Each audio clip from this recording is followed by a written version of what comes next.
বৈষম্য বিরোধী ছাত্র আন্দোলনে গেল বছরের জুলাই আগস্টে নারায়ণগঞ্জে নিহত হয়েছে শিক্ষার্থী, নারী, শিশুসহ অন্তত ৫৬ জন। আহত হয়েছে শতাধিক। সরকার বিরোধী আন্দোলন দমনে আইনশৃঙ্খলা বাহিনী এবং আওয়ামী লীগ ও সহযোগী সংগঠনের বর্বরতায় হতাহতের এইসব ঘটনা ঘটে।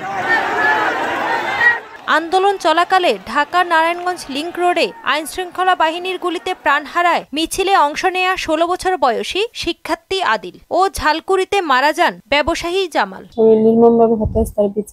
সর্বোচ্চ যত সুষ্ঠু সুন্দর বিচার আছে সবাই এটা চায়, সবাই দাবি করে। আন্দোলনে যোগ দিয়ে চোখ হারিয়েছেন মাহবুব নামের এই ব্যবসায়ী। মিছিলের অগ্রভাগে স্লোগান দেওয়ার সময় হঠাৎ গুলি এসে লাগে তার দুই চোখে। অনেক চিকিৎসা করেও ফিরে পাননি দৃষ্টিশক্তি। এমন কষ্টের মধ্যেই ছেড়ে গেছেন স্ত্রী।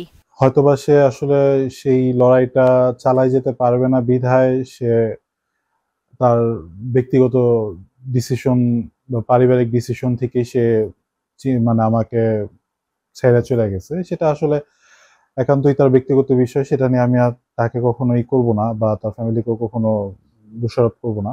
গণ অভ্যুত্থানের নিহতদের সঠিক পরিসংখ্যান, জুলাই ঘোষণাপত্র ও গণহত্যাকারীদের বিচার নিশ্চিতের দাবি জানিয়েছেন ছাত্র নেতারা। শুধুমাত্র নারায়ণগঞ্জেই নয়, বাংলাদেশের প্রত্যেকটি জায়গায় যারা শহীদ হয়েছেন তাদের প্রত্যেকের সুনির্দিষ্ট তালিকা করে যারা এই গণহত্যার সাথে জড়িত ছিল, বাংলাদেশের জুলাইয়ের গণ অভ্যুত্থানের সাথে জড়িত হয়েছিল, তাদের প্রত্যেককে সুনির্দিষ্ট করে চিহ্নিত করে তাদের প্রত্যেকের বিচার নিশ্চিতের জায়গায় আমাদের এগিয়ে যেতে হবে। শিক্ষার্থী, ব্যবসায়ী ছাড়াও জুলাই আন্দোলনে নারায়ণগঞ্জে নিহত হয়েছে শিশু রিয়া গোপ।